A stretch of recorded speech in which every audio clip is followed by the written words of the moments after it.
You are Locked On Aggies, your daily podcast on the Texas A&M Aggies. Part of the Locked On Podcast Network, your team every day.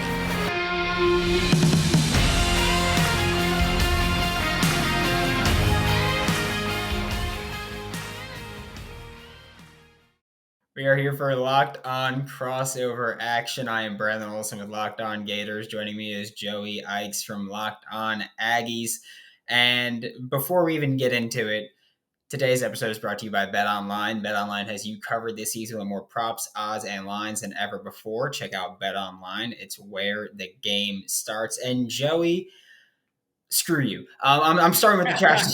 we got to, right? We got to. Yeah, I haven't talked trash since the Kentucky game. I've been super nice, and they're still going to lose games. So I'm just going to be like, if they're going to be bad, I'm going to talk trash anyway, and I'm going to have fun with it. So well, there you go. There you go. That's my approach, and that's how I'm doing it. But Joey, going into this game, we're both at a very fun point with our teams where public perception-wise, everything is hitting the fan right now on both sides. But what is the biggest story for the Aggies going into this game?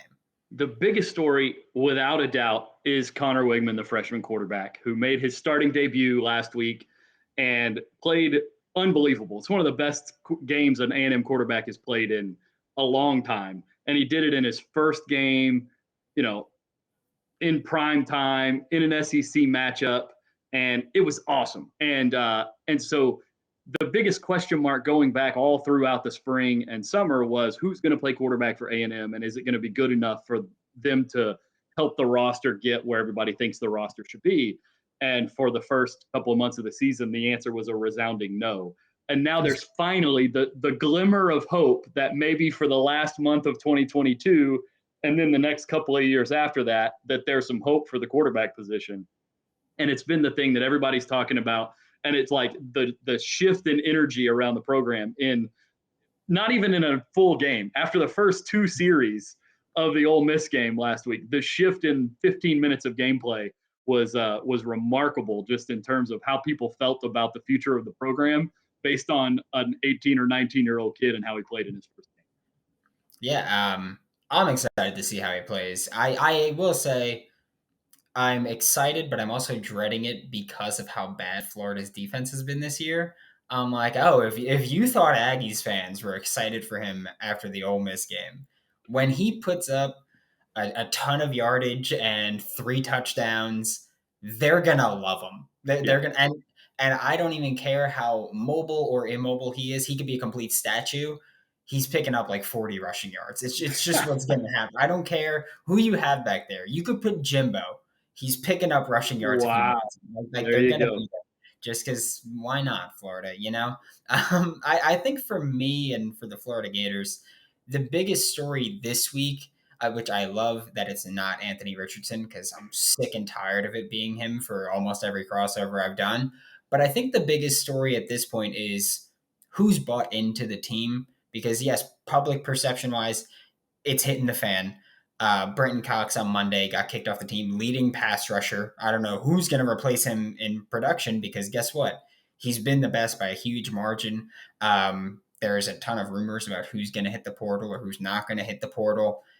And more importantly, as far as who's bought in, the loss to Georgia officially made it impossible for the Florida Gators to win their division.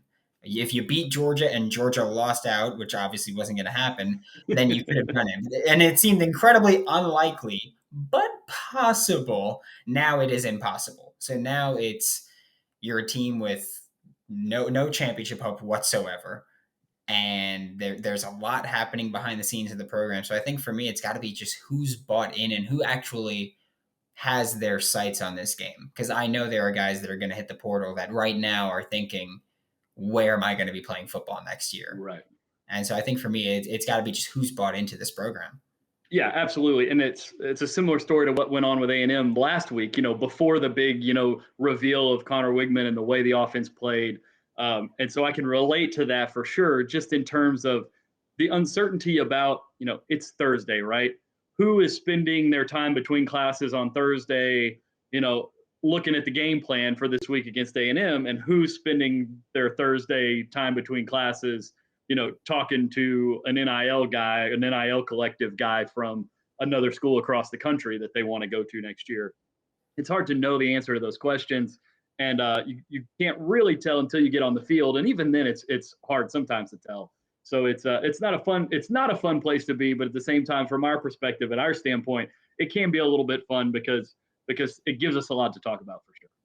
Yeah, I've already been setting up the spreadsheet of like, okay, who do I think is leaving? Who has a reason to leave? Who is leaving other programs that might come here? Right, and I feel exactly. like there are some players on both teams here that have their own spreadsheet as to where they want to go. Right. And they're at the depth charts of their position at all the schools they want to go to. Yep, absolutely. Yeah, I'm very interested to see who's going where. I think on the field for Florida, just to give a closer approach, is who will you get offensively? Because, I mean, this offense for Florida has been inconsistent, erratic. What's another word? Bad. And they've just been horrible at times this season. So I think it's for Florida on the field. The biggest story is probably going to be, what can this offense do? They started the Georgia game with 4 straight 3-and-outs. So you've got to figure it out where, I get it. Florida Gators defense gave up 42 points to Georgia. It's hard to play good defense against Georgia when you're on the field for 80 plays and your offense is just consistently quick on the field, a minute and a half, and then punting it. So I think for Florida, at least on the field, biggest story is going to be, what are you getting from this offense, which isn't just Anthony Richardson. It's this whole program. Right. And I think it's, if you want an answer to that from my perspective, you're going to be able to run the football this week. I mean, A&M gave up almost 400 yards on the ground last week to a really good Ole Miss running game. That was by far their worst performance against the run. Not all the games have been like that, but they've been pretty consistently willing to give up 4, 5, 6 yard gains for the sake of preventing the big passing game. And so with Florida Florida's got 3 guys that average 6 yards a carry. So you guys are going to be able to run the ball. Anthony Richardson's going to put up numbers on the ground. It's just a matter of, can A&M tighten up in the red zone and get stops when they need to? And can they get a couple of takeaways? And then can A&M be able to score any points? Yeah, and that leads perfectly into what I was going to talk about next segment as my biggest matchup. But before we get into that real quick, the numbers don't lie. In the last decade, over 4 million people have chosen Simply Safe Home Security to protect their home. Joey, I don't know about you, and listeners, I don't know about you, but I have Simply Safe for my house because I need it. for just being honest, I need it. And I love it because, I mean, there's an instance that I like to bring up where I was on vacation in June and got a little notification. And I was just like, well, this sucks because I'm across the planet right now. Luckily, it was false alarm completely. It was just a kid in the yard getting his ball. But I'm glad, like, that sense of security felt great for me. You can customize the perfect system for your home in just a few minutes at simplysafe.com/lockedoncollege. Save 20% on your system when you sign up for an interactive monitoring plan. Visit simplysafe.com/lockedoncollege. And remember, there's no safe like Simply Safe. And Joey, when we're talking about these key matchups, you touched on it. This is my key matchup for both sides, really. The running game against the front 6, we'll say, because modern Nobody NFL, plays modern football, no one has to anymore. But the running game against the front 6, because both teams have, I think, good ground games. Texas A&M, less explosive than Florida. Florida's got, I think, like a third of their yards are on massive runs because they just, Anthony Richardson, 81 yards, Montrell Johnson, 60-something, Travis Ettienne, 60-something, or Trevor Ettienne, 60-something. But Texas A&M has been very consistent, I'll say, in terms of picking up yardage, at least.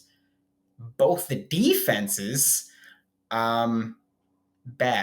Both defenses are two of the worst run defenses in the SEC. They're actually the second and third worst run defense in the SEC in terms of yards per carry given up, behind only our boss, Zach Blackerby's Auburn Tigers. Auburn's going to be at the bottom of everybody, right? Yeah, they're going to be there just every time they're there, and they deserve to be there. But I think for me, that's got to be my biggest matchup, is just the running game here. Yeah, absolutely. And it's for A&M, Florida's got 3 guys who run the ball really well and put up a really great average. For A&M, it's pretty much Devon Achane, and it has been all year from the first game of the year all the way through. And he's a guy who hasn't had a ton of opportunities to break huge runs this year, but he's an All-American level track star at A&M, went to the national championships in track in the spring, so it wasn't at spring football because of that. But he's going to be the fastest guy on the field almost every time he steps foot on the field. And so if he gets into space, you're probably not going to catch him. He just hasn't had a whole lot of opportunities to get into very much space this year. And that goes to the offensive line and all that kind of stuff. But he's been extremely productive because he's just an unbelievable player. And it's, you hear about track guys who play football. He's almost a football player who happens to run track. And so he's not the real fragile guy who's going to come up hurt all the time and not be full on. But it's going to come down to Devon Achane. And one thing we didn't see from Conner Weigman last week that you mentioned earlier is Conner Weigman's a guy who had almost 2,000 yards rushing his senior season in high school. So he is an extremely mobile quarterback who can make plays on the run. He didn't show it last week against Ole Miss, tripped up in the pocket a couple times when he had some opportunities. But I think they said on the broadcast last week, Jimbo compared him to Dak Prescott. And we remember what Dak Prescott did at the college level as a runner. And now we've seen what Conner can do throwing the ball. If he gets those legs going too in this game, this Aggies offense could actually finally be tough to stop for the first time in a full season almost. Yeah, that terrifies me. I knew from watching the Ole Miss game that he was at least pretty athletic. That's one of those things where you could just see it. Yeah, absolutely. I did not know he was 2,000 yards. Yeah, almost 2,000 yards rushing as a senior in high school. Yeah. And he's from the Houston area, so we're not talking about like small high school football here. We're not talking about some. I was going to say we're not talking about Archbishop in Louisiana somewhere where Arch Manning's playing. But we're talking about, the biggest division in Texas high school football in the biggest city or one of the biggest cities in the state. And he's still putting up almost 2,000 yards in a season. So he's definitely an athletic guy who I would assume that they see the same things that you see when they're in the building in College Station, and that they're ready to allow that to be more a part of the game, especially since they didn't really show it very much against Ole Miss. Yeah, that is actually very terrifying, especially because with Brenton Cox gone now, I know that a lot of Gators fans aren't big fans of Brenton Cox Jr., but he was solid against the run. I don't want to say great. He could blow up a play here and there, but he would often be the type that just gets in the backfield and disrupts it and then misses the tackle. Mm-hmm. And then he just is like weird little arm swing thing. But that terrifies me that Weigman can run. And also when you mentioned Achane, I know that you said he's not so much a track star that plays football. He's a football player that can run track. Reminds me kind of David Wilson. I don't know if people are going to remember him, but from about 10 years ago, he was with Virginia Tech and he went to the track. And that's what he kind of reminds me of. Like he is a football player, but he can just zoom by absolutely. you. And that very much scares the crap out of me, if we're being honest, for this Florida Gators defense. Yeah, absolutely. He's and I think the spot where you see his speed most is on kick returns because he can, gets a 15 or 20 yard running start before he runs into anybody. And if there's a crease, he's hard to stop on this kick return for sure. Yeah, that's super fun when you consider the Florida Gators. I know you said he's probably going to be the fastest player on the field in most instances. That's going to be the case against Florida too. Like Florida, I love the players. I think they're great in terms of being people players. We'll say the rest. But I think they're great. But I think that one thing this Florida Gators defense has shown all season is that they lack legit athletes.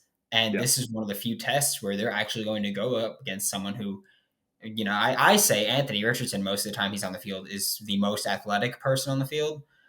Not going to be the case this game. And I got to say, for you at least, what is your next biggest matchup, we'll say, for this game? Well, I think, when we talk about the run game on both sides, that's really, I think, what the game's going to come down to. But it's also going to come down to what can A&M find any consistency in the passing game against the Florida secondary? And does the running game facilitate that a little bit? Because now Conner Weigman's got a game out there. He had, 8 throws or something like that at the end of the South Carolina game. But does Florida now know and understand what Conner Weigman was in a way that Ole Miss didn't come into that game? And are they a little bit more prepared and able to shut down the middle of the field areas that he attacked so well in the first part of the game, in the first part of or the first start of his career. And if the Gators can do that, and we were talking earlier before we got on about just the amount of cover three that Florida's playing, and that they're transitioning and trying to add a little bit more man coverage in to help. And can these young A&M receivers separate in man coverage against the Gators? Because if they can't, we've seen what that looks like in prior games, and it wasn't real pretty. And so A&M's got to be able to separate in the secondary for sure, or else Anthony Richardson's going to be able to run all over this A&M defense and keep them off the field, or keep the A&M defense on the field, and A&M won't be able to score to keep up. Yeah, I mean, you mentioned Texas A&M passing attack, and it's like, I promise you, there's going to be yards there for them to pick up over the middle of the field. That's something where all season, no matter who Florida has gone against, middle of the field has been a weakness for them, whether it's because they were blitzing one of their linebackers or because they had their linebackers in coverage and they're bad at that. And that just is what it is at certain points. But I think that it's going to be interesting also in the passing game because all season, Florida's passing attack or passing defense has been bad. You look at LSU game, and yes, LSU has gotten significantly better as the season has gone on. But Jaden Daniels looks like a freaking Heisman candidate against Florida. And Florida's done that quite a bit where they make these quarterbacks who, whether or not you even want to consider their talent, they've made every quarterback look very good. And that's been an issue. And you guys are gonna love it for Conner this week because he's gonna look phenomenal, and that's just what it's gonna be. But I think with Florida also trying to kind of simplify, but also make their defense more complex. Because of course you're simplifying it because you're saying, hey, the guy in front of you is who you're covering, and then that's what you have to do instead of trying to worry about what's my zone responsibility here. But it's also making it more complex because you're adding in more man, and it gets a little bit difficult there where you're adding things to a defense that's already struggled with communication issues and the mental errors that have just demolished them all season. And I think that that's my biggest issue with Florida in this game is their run defense has been bad, their pass defense has been bad, and you've got a game against the Texas A&M offense, which I will say this, I don't think is good. I don't think that's anything like I'm with you. Yeah. otherworldly that I'm saying. I don't think this offense is good, but it's a matter of can your defense actually show up, especially when you consider things like losing your best pass rusher against a very athletic quarterback. That's going to be something that I'm dreading seeing, but I'm also very excited to see what the result will be at the end of it all. But we're about to get into the actual prediction part of this show, which, by the way, I'll tell you now, Texas A&M's favored. I'm picking Florida to win. I can say that, and that's not even me being unbiased. I picked Florida to lose multiple times this year. I just think Texas A&M not that good. But first, a quick word from Sweat Block, because I know that Joey, you and your listeners, I don't think this is as big an issue for you, but I sweat and I live in a very humid place. So summer months, I'm just a disgusting human being. That's you'll see me just constantly flapping my shirt, trying to just break it out there. But Sweat Block was created by a doctor to help with his own excessive sweating. So not only is it doctor created, it's doctor recommended. And if you or someone you love, me, is experiencing embarrassing sweat or odor, try Sweat Block. Save 20% with promo code Locked On at sweatblock.com. It's also available on Amazon. Joey, to wrap up this Locked On crossover, I'm Brandon Olson, Locked On Gators, Joey Ikes, Locked On Aggies, and man, okay, it's prediction time. I've said it. I'm picking Florida to win. I think they're going to win 31-24. I'm going with the exact score there. I know that a lot of people don't do that, don't have to, but I'm doing it. I'm not bought in on this Texas A&M program. I know that they're currently favored by 3 on BetOnline.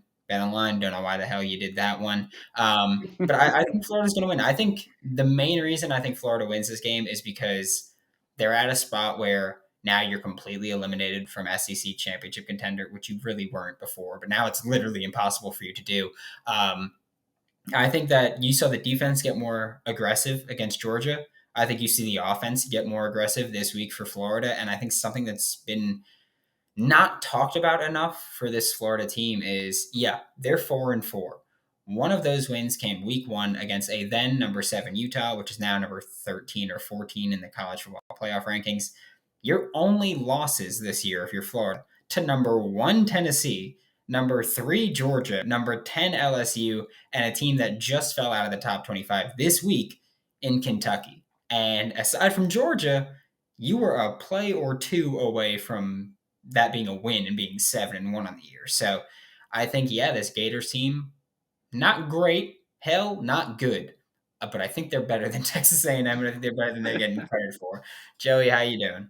Yeah, I think A&M is right now. They're not the sum of their parts is they're less than the sum of their parts. I'll say it that way, and that, especially on the offensive side of the ball, they've got phenomenal playmakers at wide receiver, quarterback now apparently, and running back, and they've got some really young talent at other spots. But the offense as a whole just hasn't lived up to that. And it's sort of the same story on the defensive side of the ball. Part of that is that they're so young, and what comes with youth is just massive levels of inconsistency. And we all know on defense, especially, when you're talking about giving up big plays, all it takes is one guy to be out of position and you wind up giving up a huge play. That hasn't happened as much in the secondary for A&M as it has in the running game, because they're playing a ton of young guys up front on the defensive line and linebacker. And so I think it's going to be close. Conner Weigman the last 2 weeks has been in a situation where he's had one play with the opportunity to win the game, and they haven't been able to pull it off. And they were even in that position with against Alabama the week before that. I think this is the week that tide turns a little bit, and they get the ball with a minute and a half left, down 4 points, and they drive down the field and score a touchdown, and they win, something like, 31-28 or something like that. And that they're able to get the win, building off of the momentum from Ole Miss, but no more moral victories. Go out and beat Florida, and then you've got the stretch of UMass and Auburn coming up, which we just talked about our buddy Zach and what that means for Auburn. But build some momentum going into the last month of the season. I think it's the time when Conner Weigman showed what he could do last week, and this is really sort of the coming of age announcement onto the big stage. That last week wasn't a fluke. We're going to come out, we're going to make more big plays, and we're going to find a way to win the game. How does it feel knowing that, one, you're incredibly wrong, but more importantly, two, every year it seems like Texas A&M has a starting quarterback going into the year. He sucks. His backup comes in. You get your hopes up, and then the next year he's going to suck. What's it like knowing that's a constant issue? Yeah, it's an interesting thing for the last couple of years in that, they had Kellen Mond for, I think he was there for 4 or 5 years, something like that. And before that, it was sort of that same story that you're talking about. They start with a guy who is brand new to the program, hasn't started at all. He's going to be the guy. We don't know anything about him other than what the coaches are telling us coming out of practice. And then that fizzles out. They go to the backup. Plays okay. That fizzles out. And then last year, there was a bunch of injuries at the quarterback spot, and Zach Calzada transferred to Auburn and then couldn't win that quarterback job, which tells you a lot about Zach Calzada. But I think this is the first time in a long time that A&M has had a young quarterback like this come in and play really well. And if he's able to continue to play really well and put a string of games together, this will be the first time in at least 2 years where they've had a quarterback going into summer camp where they knew exactly who the quarterback for the fall was going to be in the spring, and he gets all the run with the ones. And then they go into the summer workouts and then fall camp, and they know exactly who the guy's going to be, and he gets all the run with the ones. And there's no controversy. There's no questions. That's going to be the first time since Kellen Mond was here that that's happened. And I think that's extremely valuable. And so that's sort of the hope, is that you get some play from him for the last half of the year, some practices leading up to a bowl game, spring ball, fall camp, and you go into 2023. It is a very frustrating cycle to be a part of, though. And that's sort of what the whole hope is like, maybe we finally broke this cycle and we finally have a guy for next year, because it's we also know that there's a chance that, Anthony Richardson looked like the second coming in week 1, right, against Utah. And then, he's sort of fallen back to earth a little bit, but he looked like he's going to win the Heisman. He's going to go be the number 1 pick in the draft. Like, he's going to be unbelievable. Florida's going to win a national championship. And he's come back to earth a little bit. And so now we're sort of wondering, okay, is Conner Weigman going to come back to earth a little bit? Was that too much? Was that more than what we can expect to be sustainable? So we'll see. That's sort of what all our fingers are crossing at right now about going into this Florida. Yeah, you mentioned Kellen Mond too many times for me. I can't stand Kellen Mond, mainly because he was like the guy who you could tell is so average. Yeah. But he never lost to Florida. That irritated me so much that I could see on the screen. I'm like, this dude is so average. But he beat Florida. I think it was 2 or 3 times that he played them, but he never lost to Florida. And for that, I can't stand him. Thank you so much for tuning in. This was Locked On Crossover. Brandon Olson, Joey Ikes, Locked On Gators, Locked On Aggies. Make your second listen Locked On SEC, hosted by Chris Gordy. Get the best coverage on the best conference, including the best university, University of Florida, by the way, Joey. Just going to let you know that one. And thank you so much. We're here every day, part of the Locked On Podcast Network, your team every day.